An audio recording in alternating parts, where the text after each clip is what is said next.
Olá, meu nome é Cibele Fernandes Dias e eu sou professora de Direito Constitucional. Nesse curso, nós vamos abordar o tema dos poderes executivo e legislativo. Na aula de hoje, nós vamos começar com o sistema presidencialista de governo. Em primeiro lugar, eu gostaria de apresentar os alunos que estão aqui conosco, a Ivone, o Ilamis e a Morgana, que vão assistir às nossas aulas e também vão poder participar desse curso. Quaisquer dúvidas, vocês poderão enviar para o e-mail saberdireito@stf.jus.br. É importante, no envio dessas dúvidas, identificar o tema, direito constitucional, poderes executivo e legislativo, e o professora Cibele Fernandes Dias. Na aula de hoje, nós vamos começar com o poder executivo. Nós iniciamos com o sistema presidencialista de governo.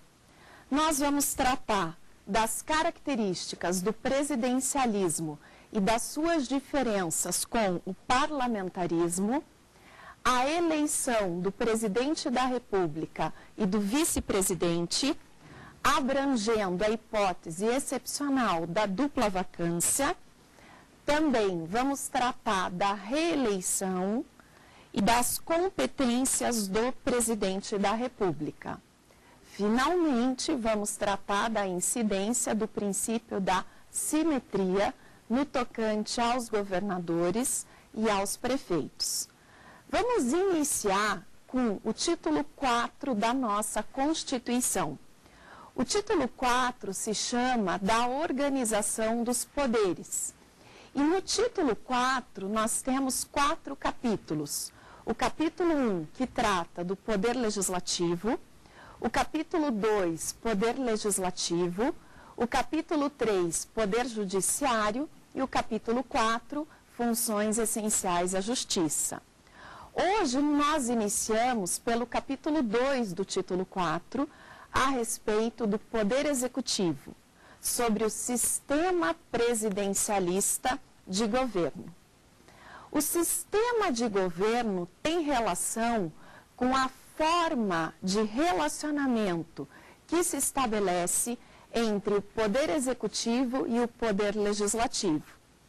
Por causa desse relacionamento entre executivo e legislativo, a doutrina classifica 2 sistemas de governo, o sistema presidencialista e o sistema parlamentarista. Mas quais são as características principais que distinguem o presidencialismo do parlamentarismo?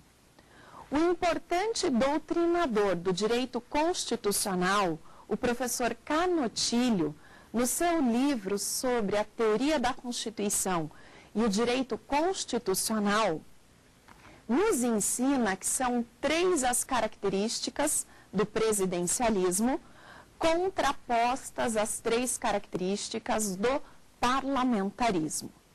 Vamos começar pelo presidencialismo. Para a gente imaginar o sistema presidencialista, nós temos que imaginar o seguinte desenho. Na base, nós temos o povo. No presidencialismo, o povo elege os membros do Poder Legislativo por eleição direta e o povo elege o chefe do Poder Executivo por eleição direta. Então, aqui na base, o povo. Nós podemos fazer aqui um círculo com o Poder Legislativo, a eleição direta dos membros do Poder Legislativo, e um outro círculo com a eleição direta do chefe do Poder Executivo. Daí vem a primeira característica do presidencialismo, a legitimidade popular direta do chefe do Poder Executivo, a legitimidade popular direta do presidente da República. Porque o presidente da República é escolhido diretamente pelo povo, a relação de confiança que se estabelece no presidencialismo é entre o povo e o presidente da República. Mas qual é o sistema eleitoral que a nossa Constituição define para a eleição direta do presidente da República? O artigo 77 nos dá essa resposta. O artigo 77 da Constituição prevê que o presidente é escolhido pelo sistema eleitoral majoritário em 2 turnos. O que é o sistema eleitoral majoritário em 2 turnos? Vence as eleições o candidato que obtém a maioria absoluta dos votos válidos. Não são computados os votos em branco, não são computados os votos nulos. O presidente da República será eleito junto com o vice-presidente da República. Quem é que pode se candidatar aos cargos de presidente e vice-presidente? Ou seja, quais são os requisitos constitucionais para o exercício dessas 2 funções? O primeiro requisito é a exigência de ser um brasileiro nato. Os cargos de presidente e de vice são privativos dos brasileiros natos. Isso está lá no artigo 12, parágrafo 3º da Constituição. E qual é a razão? Por que um brasileiro naturalizado não pode ser presidente ou vice-presidente? Nós vamos ver que o presidente da República é chefe de Estado. E na qualidade de chefe de Estado, o presidente da República apresenta a República Federativa do Brasil. Só pode apresentar a República Federativa do Brasil quem é brasileiro nato. Como o vice é o único sucessor do presidente da República, os requisitos para ser presidente são iguais aos requisitos para ser vice-presidente. Portanto, a primeira exigência, ser brasileiro nato. Segunda exigência é idade mínima. A idade mínima de 35 anos. E essa idade mínima tem de ser completada na data da posse e não na data do pleito. Quando é que o presidente e o vice tomam posse? Eles tomam posse no dia 1º de janeiro do primeiro ano da legislatura. Isso significa que no dia 1º de janeiro, aquele que for tomar posse como presidente e como vice tem de ter no mínimo 35 anos. E o terceiro requisito para ser presidente e vice é estar no pleno exercício dos seus direitos políticos. Ou seja, só pode se candidatar quem não sofreu perda ou não sofreu suspensão de direitos políticos. E aqui nós precisamos abrir um parênteses sobre a questão relativa ao pleno exercício dos direitos políticos. O artigo 15 da Constituição prevê os casos de perda de direitos políticos e os casos de suspensão de direitos políticos. Para se candidatar ao cargo de presidente ou de vice, é necessário não ter perdido direitos políticos ou não estar com seus direitos políticos suspensos. Ou seja, não incidir nas hipóteses do artigo 15 da Constituição. Finalmente, para se candidatar ao cargo de presidente e de vice, é necessário que o candidato preencha as condições gerais de elegibilidade. Essas condições gerais de elegibilidade estão previstas no artigo 14, parágrafo 3º da Constituição. Nós vamos lá para o 14, parágrafo 3º, nós vamos ver as 6 CGEs, as 6 condições gerais de elegibilidade.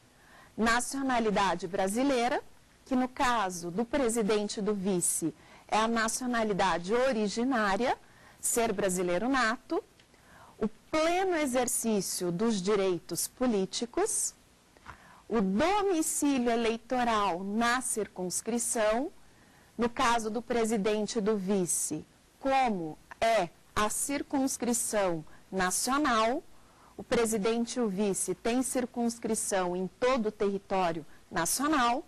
Esse domicílio eleitoral pode ser estabelecido em qualquer lugar do país. O alistamento eleitoral, a filiação partidária e a idade mínima de 35 anos.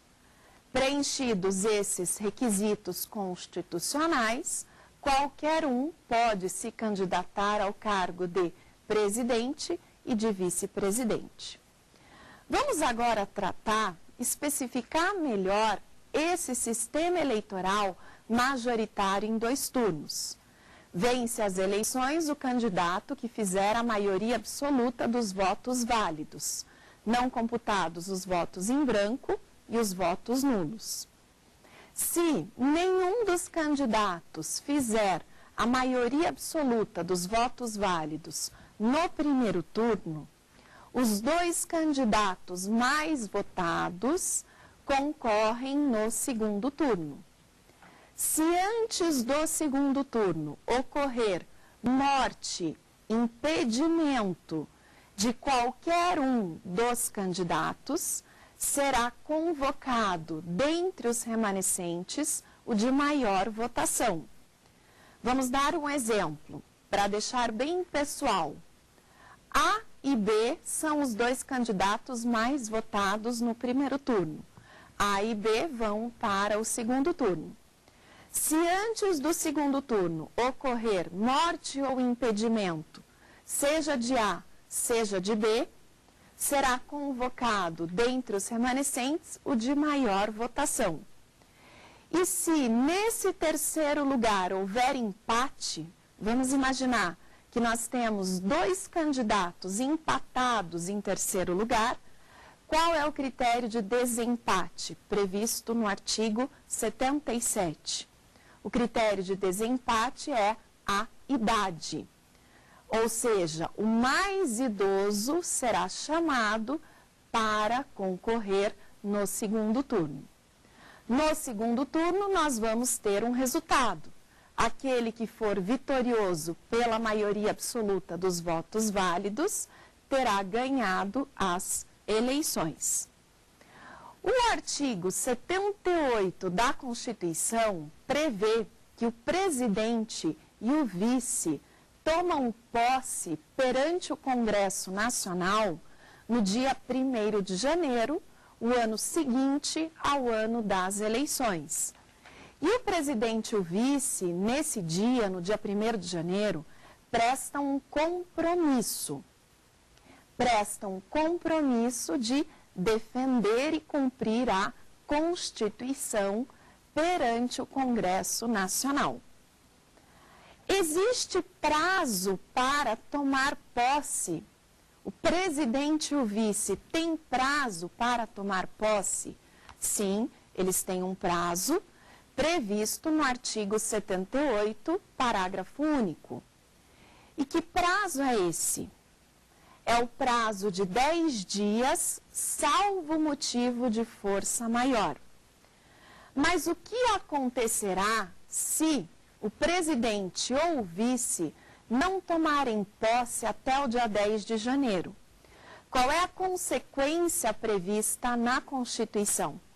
A consequência será a declaração de vacância do cargo. O cargo será declarado vago. Mas é importante ressaltarmos que essa consequência é individual. Se o presidente não tomar posse, se aquele que foi vitorioso nas eleições para presidente não tomar posse até o dia 10 de janeiro, o seu cargo será declarado vago. se aquele que venceu as eleições para ser vice-presidente não tomar posse até o dia 10 de janeiro, o seu cargo será declarado vago. E isso nos leva a uma segunda situação. E se o cargo de presidente for declarado vago? Nós temos que tratar no próximo ponto das hipóteses de substituição e de sucessão do presidente da República. Em primeiro lugar, qual é a diferença entre a substituição e a sucessão? A substituição pressupõe uma situação temporária, um impedimento temporário do presidente da República. O artigo 80 da Constituição prevê quem pode substituir o presidente da República.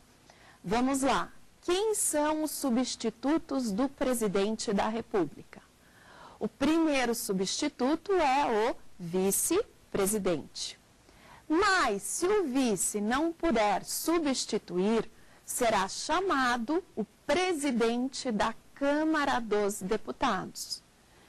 Por que o presidente da Câmara dos Deputados? Porque a Câmara dos Deputados representa o povo. Como a Câmara dos Deputados representa o povo, o presidente da Câmara é o segundo substituto. Vamos abrir aqui um parênteses e lembrar o seguinte: para ser deputado federal não precisa ser brasileiro nato, mas para ser presidente da Câmara precisa ser brasileiro nato. Lá no artigo 12, parágrafo 3º da Constituição, nós encontramos os cargos privativos de brasileiros natos. E entre eles está o de ser presidente da Câmara. Qual a razão? A razão é a substituição. Como ele é o segundo substituto, ele tem de ser um brasileiro nato. Terceiro substituto é o presidente do Senado Federal. Pela mesma razão, o presidente do Senado tem de ser um brasileiro nato. Para ser senador, não é necessário ser brasileiro nato. Agora, para ser presidente do Senado, sim, porque ele é o terceiro na linha de substituição. E o quarto substituto do presidente é o presidente do STF, que também é um brasileiro nato. Nós temos que lembrar que o artigo 12, parágrafo 3º, prevê que os 11 ministros do Supremo precisam ser brasileiros natos. Isso se explica em virtude da função precípua do Supremo, que é o de ser o guardião da Constituição. Só pode guardar a Constituição aquele que é brasileiro nato. Logo, são 4 substitutos nessa ordem: vice-presidente, presidente da Câmara, presidente do Senado e o presidente do STF. Qual é a diferença entre a substituição e a sucessão? A substituição é uma situação temporária. A sucessão pressupõe um impedimento definitivo, ou seja, a sucessão pressupõe que o cargo de presidente ficou vago. E quando é que ocorre a vacância do cargo de presidente? Ocorre em virtude da morte, do falecimento, ou em virtude da renúncia, ou em virtude da cassação do mandato. Se o cargo de presidente ficar vago, o seu sucessor, o único sucessor, é o vice-presidente da República. Mas pode ocorrer que os cargos de presidente e de vice ficam vagos. É o que o STF chama de dupla vacância. O que é a dupla vacância? Os cargos de presidente e de vice ficam vagos. Diante da dupla vacância, o artigo 81 prevê que deverá ser realizada uma nova eleição, para que nessa nova eleição seja escolhido um novo presidente e um novo vice-presidente. Só que o artigo 81 separa a dupla vacância conforme o momento em que ela acontece. Se a dupla vacância ocorrer nos 2 primeiros anos do mandato, a solução vai ser uma. Se a dupla vacância ocorrer nos 2 últimos anos do mandato, a solução será outra. Por isso, nós precisamos prestar muita atenção quando nós estamos diante de um caso de dupla vacância. Como que será a eleição? Se a dupla vacância ocorrer nos 2 primeiros anos do mandato, o artigo 81 da Constituição prevê que será realizada uma eleição direta, ou seja, o povo escolherá um novo presidente, um novo vice, no prazo de 90 dias, e aquele que for escolhido pelo povo sucederá o presidente e o vice. O povo escolherá um novo presidente e um novo vice. Mas, se a dupla vacância acontecer nos 2 últimos anos do mandato, não é o povo que escolhe o presidente e o vice. Quem escolhe é o Congresso Nacional. E essa eleição é uma eleição que tem que ocorrer no prazo de 30 dias. Por isso, a palavra-chave aqui na dupla vacância é primeiros anos, 2 primeiros anos do mandato, 2 últimos anos do mandato. Se a dupla vacância se der nos 2 primeiros anos do mandato, o povo, no prazo de 90 dias, escolhe um novo presidente e um novo vice. Se a dupla vacância se der nos 2 últimos anos do mandato, o Congresso Nacional, no prazo de 30 dias, escolherá um novo presidente e um novo vice. Mas a peculiaridade, isso é muito importante, dessa eleição, seja direta, seja indireta, é que aquele que tomar posse como presidente e como vice não terá mandato de 4 anos. O artigo 82 da Constituição prevê que o mandato do presidente e do vice é de 4 anos. Aqui nós não vamos ter um mandato de 4 anos. Aquele que for eleito só completará o mandato do seu antecessor. Ele não terá um mandato de 4 anos. É um mandato tampão, seja na dupla vacância nos 2 primeiros anos do mandato, seja na dupla vacância nos 2 últimos anos do mandato. Aquele que for eleito só completará o mandato do seu antecessor. Isso ocorre porque nós não podemos quebrar a legislatura. O presidente e o vice tomam posse no primeiro ano da legislatura. Os deputados e os senadores também tomam posse no primeiro ano da legislatura. Para não quebrar a periodicidade da legislatura, é que o artigo 81 prevê que aquele que for eleito só completará o mandato do seu antecessor. Com isso, nós detalhamos a primeira característica do presidencialismo, que é a legitimidade popular direta do chefe do Poder Executivo. Lembrando que essa característica tem uma exceção, prevista no artigo 81, que trata da dupla vacância que ocorre nos 2 últimos anos do mandato presidencial. Vamos agora para a segunda característica do presidencialismo. A segunda característica é a unipessoalidade da chefia do Poder Executivo. O que é a unipessoalidade da chefia do Poder Executivo? A unipessoalidade significa que o presidente da República é o único chefe do Poder Executivo. E ele acumula duas chefias. Ele acumula a chefia de Estado e a chefia de governo. Eu sempre digo que essa é uma marca do presidencialismo. O presidente da República é 2 em 1. Por que ele é 2 em 1? Porque ele é chefe de Estado e chefe de governo. Na qualidade de chefe de Estado, o presidente da República representa a República Federativa do Brasil.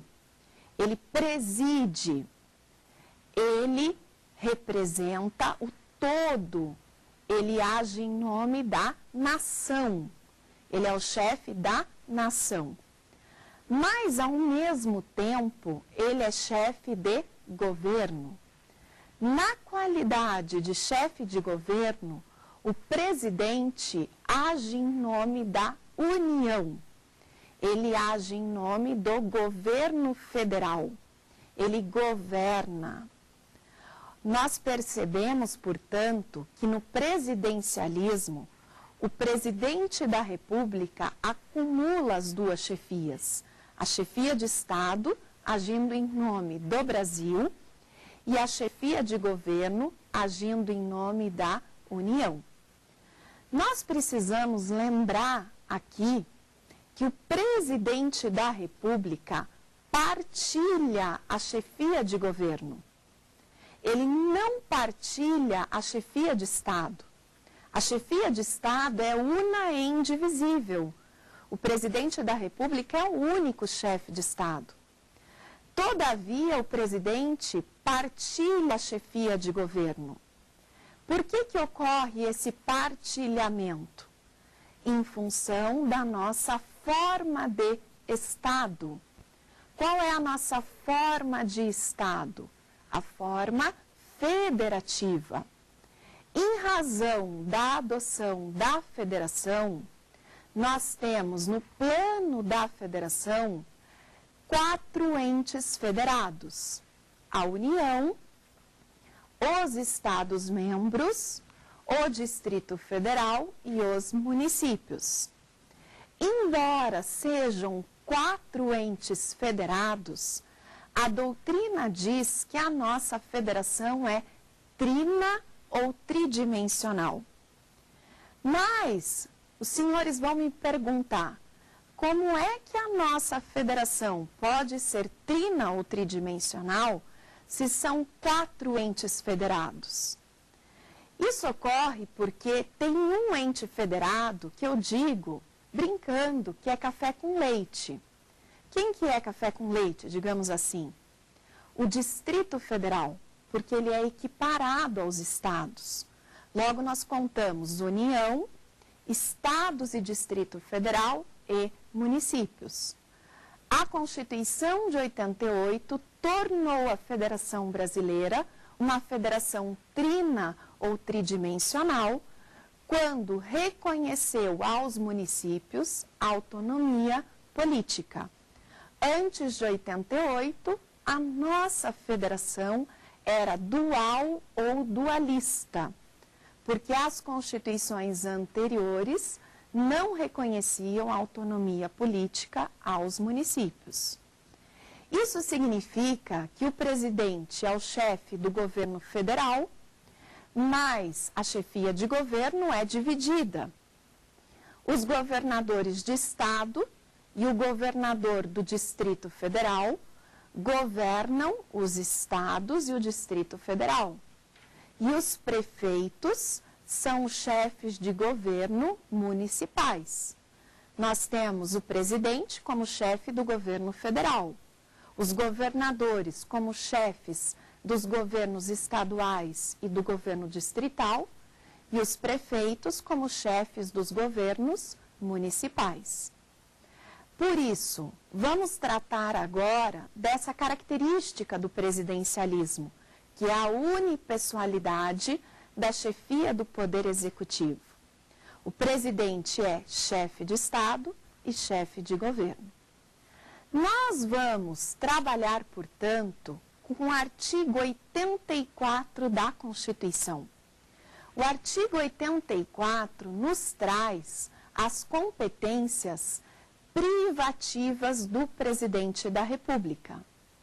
E lá no artigo 84, nós vamos encontrar tanto as competências do presidente como chefe de Estado, assim como as competências do presidente como chefe de governo. Vamos dar alguns exemplos de competências do presidente como chefe de Estado. Na condição de chefe de Estado, o presidente é o comandante supremo das Forças Armadas. Ele comanda as Forças Armadas. Isso tem uma razão. As Forças Armadas têm, por competência primordial, a defesa da pátria. O chefe de Estado é quem cuida da unidade do país, da defesa da nação. Por isso ele é o comandante supremo das Forças Armadas. Também como chefe de Estado, o presidente pode celebrar a paz e declarar a guerra.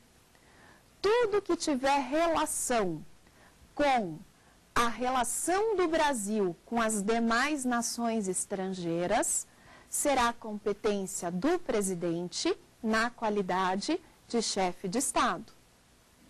Um outro exemplo, a competência do presidente para celebrar tratados internacionais. Quando o presidente celebra um tratado, ele faz isso na condição de chefe de Estado. Também quando o presidente ratifica um tratado, promulga ou publica um tratado. Ele age na qualidade de chefe de Estado. Portanto, como chefe de Estado, o presidente da República age em nome do país. Ele defende a unidade nacional. Ele preserva o país, ele preserva a nação. Já na sua condição de chefe de governo, o presidente age em nome da União. Como chefe de governo, o presidente é o chefe da administração pública federal. Ele exerce a direção superior da administração pública federal com o auxílio dos ministros de Estado, que são os auxiliares imediatos do presidente da República. Também, todas as funções do presidente ligadas ao processo legislativo são funções de chefe de governo. Quando o presidente inicia o processo legislativo, apresenta um projeto de lei. Quando o presidente sanciona ou veta um projeto de lei, quando ele promulga e publica uma lei, quando ele edita medida provisória ou uma lei delegada, ele está exercendo função de chefe de governo. Ele governa, ele comanda uma equipe de políticos que fazem parte do seu governo. O presidente, como chefe de governo, é quem gasta, é quem dirige as políticas públicas no país. Portanto, é ele que vai prestar contas ao Congresso Nacional, porque é ele que define a política interna do país. Logo, no artigo 84, nós visualizamos essa unipessoalidade da chefia do Poder Executivo. Essa capacidade do presidente de ser, ao mesmo tempo, chefe de governo e chefe de Estado. Ainda no artigo 84, nós vamos encontrar um princípio, que é o princípio da indelegabilidade das funções presidenciais. Ou seja, como regra, as competências privativas são intransferíveis. O presidente não pode transferir as suas competências elencadas no artigo 84. Todavia, esse princípio da indelegabilidade das funções presidenciais é excepcionalizado pelo artigo 84, parágrafo único. O artigo 84, parágrafo único, prevê 3 competências delegáveis. Essas 3 competências delegáveis são delegáveis a quem? Vamos lá. Quem são os delegatários do presidente da República? A quem o presidente pode transferir o exercício dessas 3 competências? Primeiro delegatário são os ministros de Estado. O presidente pode delegar aos ministros de Estado essas 3 competências. Segundo delegatário, o Procurador-Geral da República, que é o chefe do Ministério Público da União. E o terceiro delegatário é o Advogado-Geral da União, que é o chefe da Advocacia da União. Portanto, essas 3 autoridades, os ministros de Estado, o Procurador-Geral da República e o Advogado-Geral da União, podem receber delegação do presidente da República. Mas, quais são as competências que o presidente pode delegar? Essas competências estão previstas no artigo 84, parágrafo único. A primeira é o artigo 84, inciso 6. O presidente pode dispor sobre a organização da administração pública federal por meio de um decreto. E ele, com esse decreto, ao dispor sobre o funcionamento e a organização da administração pública federal, ele não poderá criar aumento de despesa, assim como não poderá criar ou extinguir órgãos públicos. Isso significa que essa competência do 84.6, que é uma competência de chefe de governo, é uma competência limitada pela própria Constituição. O presidente poderá fazer um decreto dispondo sobre a organização da administração pública federal, desde que não importe aumento de despesa, nem criação ou extinção de órgãos públicos. E qual é a razão? Se causar aumento de despesa ou se causar criação ou extinção de órgãos públicos, incide aí o princípio da reserva legal. Uma lei deverá tratar do tema e não o decreto. Ainda no 84.6, nós temos a linha B. O presidente poderá dispor, mediante decreto, sobre a extinção de cargos ou funções, desde que eles estejam vagos. É muito importante a gente sublinhar essa diferença. A criação de cargos depende sempre de lei. A criação de cargos incide o princípio da reserva legal. Agora, a extinção de cargos nem sempre depende de lei. Se o cargo não estiver vago, só por lei ele poderá ser extinto. Agora, se o cargo ou se a função estiverem vagos, eles poderão ser extintos por meio de decreto, que é justamente o decreto do artigo 84, inciso 6. Logo, essa competência administrativa para editar decretos dispondo sobre esses assuntos é uma competência que o presidente pode delegar aos ministros, ao Procurador-Geral da República e também ao Advogado-Geral da União. Vamos agora para a segunda competência delegável. Ela se encontra no artigo 84, inciso 12 da Constituição, que é a competência para conceder indultos e comutar penas, com audiência, se necessário, dos órgãos previstos em lei. Essa competência para conceder indultos e comutar penas também é uma competência delegável. E a terceira competência delegável, artigo 84, 25, primeira parte. Muito cuidado, 84, 25, primeira parte. É só a primeira parte que o presidente pode delegar no inciso 25, que é a competência para prover os cargos públicos federais na forma da lei. O que é prover? Prover é preencher. Como é que o presidente provê um cargo público federal? Ele provê nomeando alguém para aquele cargo. Então, essa competência do presidente para prover um cargo público federal, para nomear alguém a um cargo público federal, é uma competência delegável. E importante, o Supremo Tribunal Federal decidiu que dentro do artigo 84, 25, primeira parte, também se encontra a competência para desprover.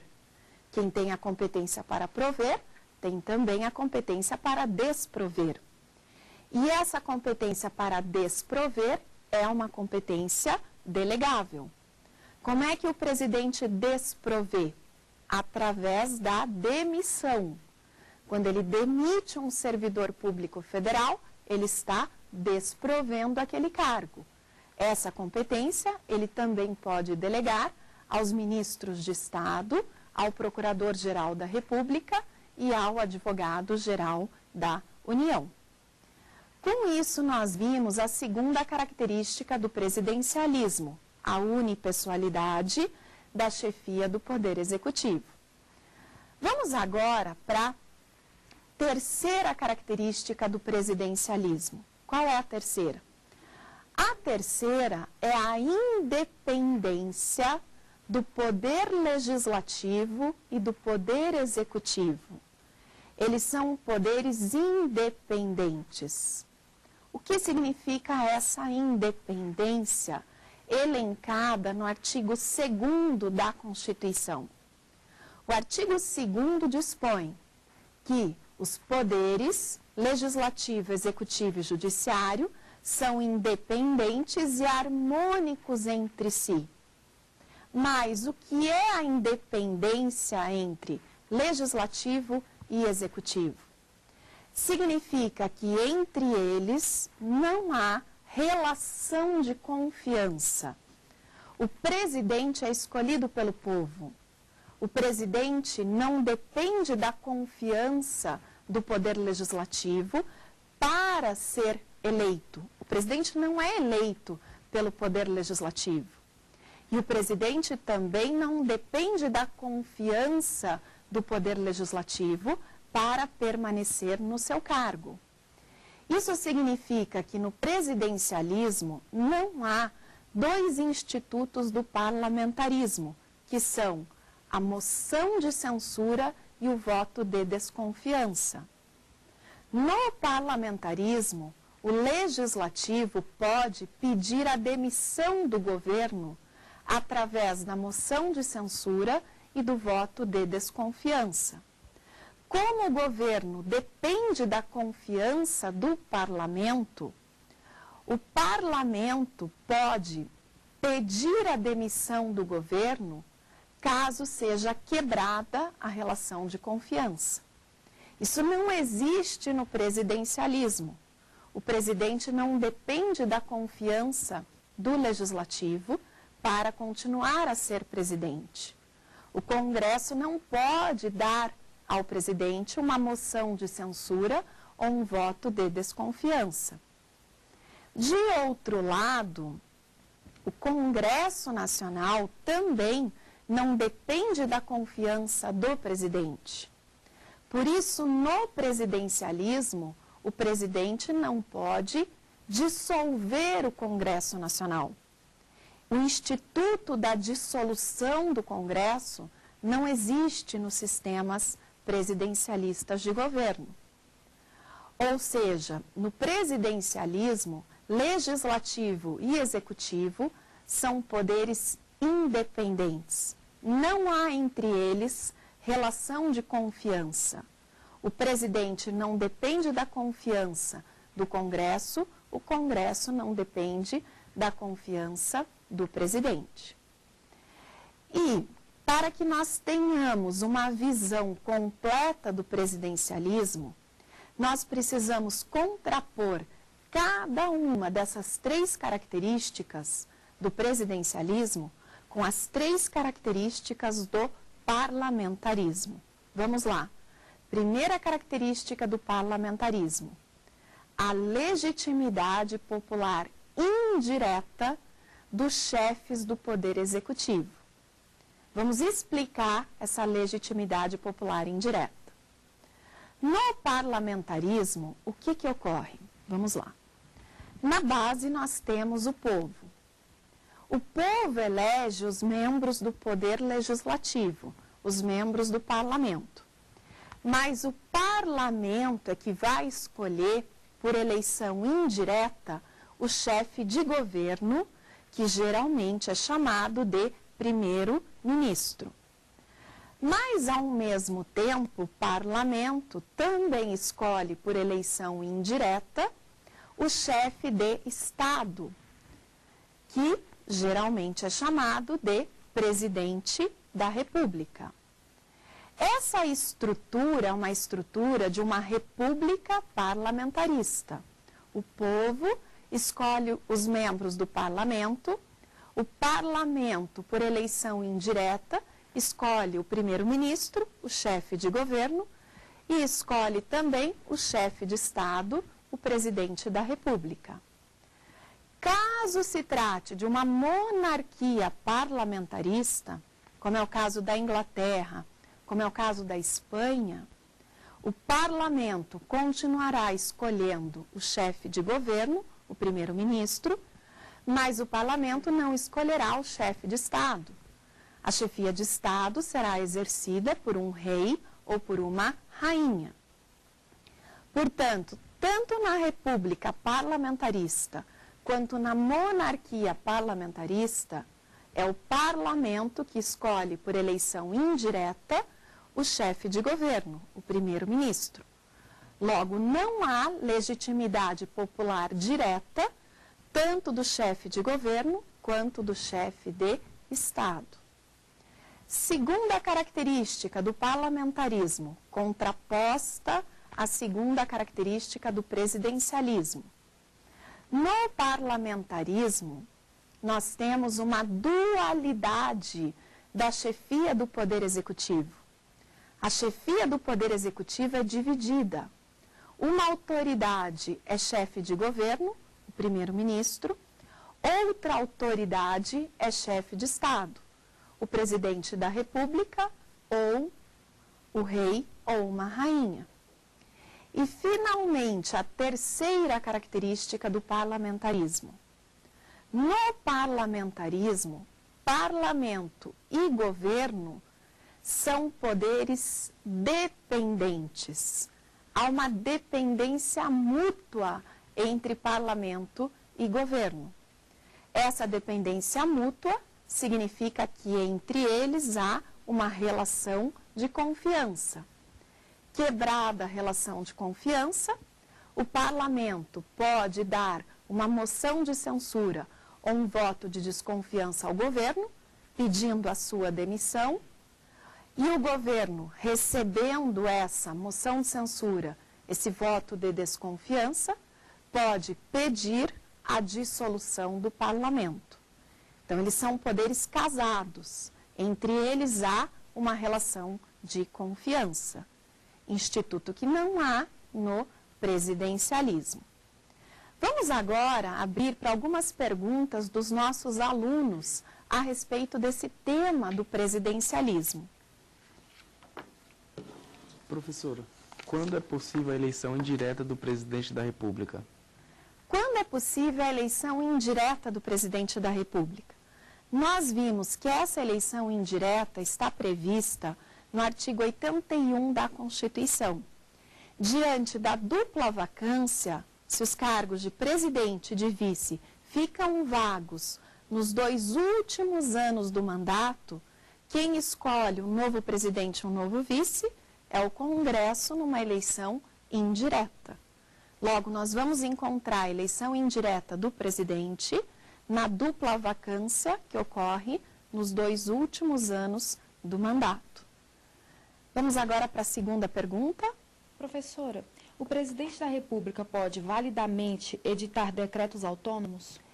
Essa questão dos decretos autônomos já foi pacificada pela jurisprudência do STF. O STF entende que, como regra, o decreto autônomo é inconstitucional. O decreto autônomo é aquele decreto em que o presidente inova originariamente a ordem jurídica. Ele cria direito novo no decreto autônomo. Por que, como regra, ele é inconstitucional? Porque ele invade, ele usurpa a função do poder legislativo quando ele faz um decreto autônomo. Essa capacidade de inovar originariamente a ordem jurídica é uma capacidade da lei e não do decreto, que é um ato administrativo. Todavia, o Supremo Tribunal Federal entende que, excepcionalmente, o decreto autônomo é válido nas hipóteses do artigo 84.6. Então, 84.6 traz a nossa exceção, aquele decreto autônomo que é válido, que é constitucional, que é autorizado pela Constituição. E nós vimos que essa competência do 84.6, que é uma competência para editar decretos autônomos, é uma competência delegável. Portanto, o decreto autônomo que cria direito novo, que se comporta como ato normativo primário, é válido exclusivamente na hipótese do artigo 84.6, segundo jurisprudência do STF. Muito obrigado pelas perguntas. Vamos agora dar um resumo do que nós vimos na aula de hoje. Então, na aula de hoje, nós vimos as características do presidencialismo, a legitimidade popular direta do presidente da República, a unipessoalidade da chefia do Poder Executivo, o presidente cumulando as funções de chefe de Estado e de chefe de governo, e a independência entre Poder Legislativo e Poder Executivo. Comparadas essas 3 características com as 3 características do parlamentarismo, a legitimidade popular indireta do chefe de governo e do chefe de Estado, a dualidade da chefia de Estado e da chefia de governo e a relação de confiança entre governo e parlamento. Vamos lembrar que as dúvidas podem ser enviadas para saberdireito@stf.jus.br e os vídeos das aulas poderão ser assistidos pelo www.youtube.com/saberdireitoaula. Muito obrigado pela atenção de todos e até a nossa próxima aula sobre a responsabilidade do presidente da República, no nosso curso sobre Poder Legislativo e Poder Executivo.